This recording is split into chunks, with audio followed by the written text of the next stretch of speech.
Hello students, maths फंडा with Dilip Jha, आपका स्वागत है। हमने आलेख के बारे में आपको बताया, इसके पहले वीडियो में आप उसको जरूर देखिए। आलेख किस तरह से बनाया जाता है, आंकड़ों का विश्लेषण कैसे किया जाता है, एक्स अक्ष वाई अक्ष पर पैमाने कैसे लिए जाते हैं, इन सारी की जानकारी आपको मिलेगी। सारी वीडियोज़ आप क्रम से देखेंगे तो आप विषय से जुड़ते हुए उसकी संपूर्ण जानकारी को प्राप्त कर पाएंगे। आज मैं यहाँ बताना चाह रहा हूँ आपको कि समानुपातिक राशि और व्युत्क्रमानुपातिक राशियों का आलेख कैसे बनते हैं। यदि दो राशियाँ समानुपातिक हैं, हम दो राशियों की आवश्यकता पड़ती है, दो आंकड़े की आवश्यकता पड़ती है। यदि समानुपातिक है उसका आलेख कैसे बनेगा, और व्युत्क्रमानुपाती यदि राशियाँ हैं तो उसका आलेख कैसे बनेगा। पहले स्पष्ट कर दूं कि समानुपातिक संबंध और व्युत्क्रमानुपाती संबंध क्या होंगे।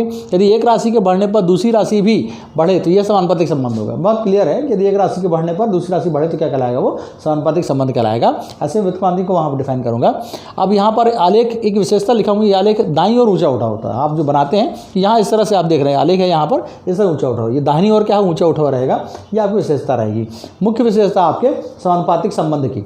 समानुपातिक संबंध में स्पष्ट है कि यदि यहाँ पर बढ़ने की बात कर रहा हूँ, यदि एक राशि घटती है दूसरी राशि भी घटती है। मतलब एक राशि यदि यहाँ पर घट रही है, एक राशि घटेगी दूसरी राशि भी क्या होगी, घटेगी। एक राशि बढ़ेगी दूसरी राशि क्या होगी, बढ़ेगी। ये आपका समानुपातिक संबंध कहलाता है। एक एग्जाम्पल मैंने लिया है, एक छात्रावास हॉस्टल का एक आंकड़ा यहाँ अपने पास है। इसमें बच्चों की संख्या, विद्यार्थी संख्या और दाल की मात्रा उपयोग की गई, वो उसका है। आपके एग्जाम्पल ही इसमें है। और आप देखेंगे यहाँ एक्स और वाई हम इसको आंकड़े मानेंगे। एक्स एक्स में हमने छात्र की कोई संख्या ली है और दाल की मात्रा यहाँ वाई एक्स में ली है। एक्स एक्स पे जनरली हम स्वतंत्र चर को लेते हैं, जो अपने इंडिपेंडेंट वेरिएबल उसको हम एक्स लेते हैं, और वाई पे अपन उसको अनुसार पैमाना तय करते हैं। तो हम बच्चों की संख्या यहाँ पर अलग अलग हो सकती है और स्वतंत्र चर है, बच्चे कभी कम है कभी ज़्यादा है, लेकिन दाल के अनुसार बच्चे नहीं आएंगे। क्या आएंगे, बच्चे जितने हैं उसके अनुसार दाल को पकाया जाएगा। इसलिए यहाँ पर स्वतंत्र चर क्या हो जाएगा, बच्चों की संख्या, और अब उस बच्चे की संख्या उस दिन या उस समय या उस हफ्ते में क्या है, कितने बच्चे, उसके अनुसार दाल की मात्रा का चयन किया जाएगा। तो ये क्या कहलाएगा, आश्रित चर कहलाएगा, और ये क्या कहलाएगा, स्वतंत्र चर कहलाएगा। तो स्वतंत्र और आश्रित चर पर लेने का यही तात्पर्य है कि हम एक का मान यहाँ पर फिक्स रहता है, जिसको हम बदल नहीं सकते, लेकिन उसके अनुसार दूसरी राशियाँ बदलती हैं, दूसरा चर बदलता है। यहाँ एक आंकड़ा है, देखिए 16 है यहाँ पर है। 16 बच्चों की स्थिति में क्या है, 19 बच्चे, 22 बच्चे, 23 बच्चे, फिर 18 और 17 हो गए। तो आंकड़े आपको इस तरह कम ज़्यादा ही मिल सकते हैं। अब यहाँ पर है कि 16 में 1.260 ग्राम यहाँ पर है, मान लो यहाँ पर ये 1 किलो 260 ग्राम यहाँ पर है। 19 में 1.520 हो, 22 में बच्चे 1.760, 23 में 1.680 है, 18 1.440 और 17 में 1.360 है। ये ग्राम में मात्रा है दाल की। तो ये आंकड़े आपके हैं। आप देखेंगे यहाँ पर आंकड़े आपको 16, 19, 22 के बाद 18 और 17 भी आ गया है ना। तो आपको ये पहचानना पड़ेगा कि आंकड़े आपके दिए जा रहे हैं वो किस तरह समानुपातिक संबंध है। आप देखेंगे यहाँ पर कि 23 था, 23 बार 1 पॉइंट, तो 18 हुआ तो कम हुआ है, 17 के बाद और कम हो गया है। ये समानुपातिक संबंध बनेगा। आप चाहें तो इस आंकड़ों को बढ़ते क्रम में लिख सकते हैं, 16, 17, 18, 19, 20 ऐसा करके लिख सकते हैं, और उसके अनुसार आंकड़ों को बदल सकते हैं यदि प्रश्न आपको दिया गया है तो। और एक नया अपना सारणी बना सकते हैं जहाँ पर एक्स और वाई एक्स के आपके बढ़ते हुए क्रम में रहें। खास तौर पर स्वतंत्र चर जो है एक्स अक्ष, वो आपको बढ़ता हुआ क्रम में रहे, और जैसे यहाँ पर 16, 17, 18, 19 भी ये बढ़ते क्रम में रहे एक्स अक्ष, और उसके अनुसार जो मान होंगे वो आपको वाई एक्स में उसके नीचे लिखना है। तो यदि वाई एक्स में भी वो बढ़ते हुए क्रम में मिल जाते हैं तो आपका समानुपातिक संबंध हो जाएगा, नहीं होंगे तो व्युत्क्रमानुपातिक संबंध आएगा। ये कुछ और आंकड़े भी आ सकते हैं। तो बहुत सारे पार्ट है यहाँ पर, वक्र आलेख के सब चीज़ का। एग्जाम्पल भी आप देखें, यहाँ पर स्पष्ट मैंने कहा कि आप जो यहाँ निकालेंगे, भी यहाँ पर बिल्कुल है कि 17, 16, 18, 19 चल रहा है हमारे पास। यदि एक जनरल सामान्य आंकड़ा मिल जाए तो हम यह मान सकते हैं कि यदि हम एक यदि लेते हैं, एक पैमाने पर एक लेते हैं, तो हमारा ये 16, 17, 18, 19 शुरू हो जाएगा। तो हमने यहाँ पर एक्स पे एक पैमाने पर क्या लिया, एक इकाई लिया है, क्योंकि 16, 17, 18, 19, 20 करके हमको यहाँ पर 24 पॉइंट या 6-7 पॉइंट हमको यहाँ पर मिल जाएंगे। आप एक और चीज़ ध्यान दीजिए, जब हम इसको ग्राफ इस तरह बनाते हैं, यहाँ हम इस तरह से तोड़ देते हैं, इसको ऐसा एक निशान बना देते हैं। हम यहाँ भी बना सकते हैं। तो एक्स अक्ष में यदि हमारा कोई पॉइंट है जो चर है वो 100 से शुरू हो रहा है या 200 से शुरू हो रहा है, तो हम 100 पॉइंट आगे जाके बनाएंगे, ऐसा नहीं है। या 16 से शुरू हो रहा है तो हमको 16 लाइन यहाँ पर छोड़ना है, ऐसा आवश्यकता नहीं है। हम पहले पॉइंट से लिखेंगे 16, और यहाँ से यदि हम मान लो 120 होता और 120, 130, 140 के रूप में आगे बढ़ता, तो हम भी यहाँ पहला पॉइंट 120, 130, 140, 150 इस तरह लेते। लेकिन यहाँ ये जो नोटेशन है, ये जो थोड़ा सा ग्राफ जो कर्व हम काटते हैं, यह बताता है कि ग्राफ बड़ा है, हमने यहाँ से इसको उपयोग किया। तो जब भी ऐसा पॉइंट हो तो आपको ग्राफ को थोड़ा कट करना है। ये वाई अक्ष में भी किया जा सकता है, इसको आप ध्यान रखेंगे। अब पैमाना आपने ले लिया, यहाँ पर आप अधिकतम और न्यूनतम का अंतर भी निकाल सकते हैं। यदि आपको सामान्य अंतर समझ में आ रहा है कि बहुत कम अंतर है और हम इसको ले सकते हैं, तो भी आप पैमाना मन से चुन सकते हैं। एक पैमाना बराबर एक इकाई हुआ। वाई एक्स पर यहाँ पर हम ले रहे हैं कि 1.2, 1.5, इस तरह 1.7 आ रहा है, मतलब 1 किलो किस में आ रहा है, और 1 किलो से 2 किलो के बीच में है। आप देखेंगे आंकड़े यहाँ पर क्या है, 1 पॉइंट से लेकर यहाँ पर 1 पॉइंट जा रहा है, 2 के अंदर है। तो हमको यहाँ देखना है कि 2 किलोग्राम, 1 किलोग्राम से 2 किलोग्राम बीच की हमको दाल की मात्रा दिखाना है। तो आपका यहाँ जो पैमाना है उसका आप तय कर सकते हैं। अधिकतम मान उसको देखते हुए, कुल अधिकतम मान जो जो होता है उसको हमेशा देखना है कि अधिकतम मान को हम इस पैमाने में ला पाएंगे कि नहीं, क्योंकि न्यूनतम मान तो सदैव आ जाएगा, लेकिन जो अधिकतम मान होगा वो अधिकतम मान आपके पैमाने में आपकी कॉपी में ग्राफ पेपर आ पा रहा है कि नहीं, इसको देखना है। हमने यहाँ पर 0.1 लिया, 0.1 एक्स वाई पर कितना लिया 0.1। एक्चुअली 0.1 क्या है, 0.100 है, मतलब 100 ग्राम है। वो कितना है, 100 ग्राम है। तो यहाँ पर होगा 1.1 शुरू करेंगे, 1.2 1.3 माना ये 1 किलो 100 ग्राम, 1 किलो 200 ग्राम, 1 किलो 300 ग्राम है। और 1.4 1.5 1.6 सही ले 2.0 तक गया हमारा 2.0 नहीं, पर हमने 2.0 तक बनाया हुआ एक्स पर। अब इसके अनुसार जब आप यहाँ आंकड़ा मिलाएंगे तो 16 पे आपको 1.260 है, तो 16 पे आप यहाँ लेंगे 1.2, तो 26 यहाँ पर क्या जाएगा, यहाँ 1.2 के थोड़ा ऊपर कहीं आपको मिलेगा, एक पॉइंट आपको यहाँ मिल जाएगा। दूसरा आप कोई भी पॉइंट ले लीजिए, मान लो 23 से लेते हैं, यहाँ पर हमने यहाँ पर 19 लेके दिखाया, तो 19 में आपका आंकड़ा क्या है 1.520, तो आप यहाँ इस तरह ले लेंगे 19 का ले लेंगे 1.520, तो 1.5 से थोड़ा ऊपर आएगा, यहाँ पॉइंट जाएगा। इस तरह से सारे बिंदुओं को जब आप यहाँ आलेखित कर लेंगे, जो बिंदु आपको मिल जाएंगे, इस तरह से बिंदु आपको मिलते चल जाएंगे, और इन बिंदुओं को जब मिलाएंगे तो आपके सरल रेखा प्राप्त होगी, जो कि वास्तव में क्या कहलाएगा, आलेख कहलाएगा। अब यहाँ स्पष्ट कर दूँ कि समानुपातिक राशि जो होगी उसमें जैसे ही आप बनाएंगे तो एक्स अक्ष जो आपको स्वतंत्र चर है उसको आपको हमेशा सबसे छोटे मान से लेकर बढ़ते क्रम में आपको लिखना है।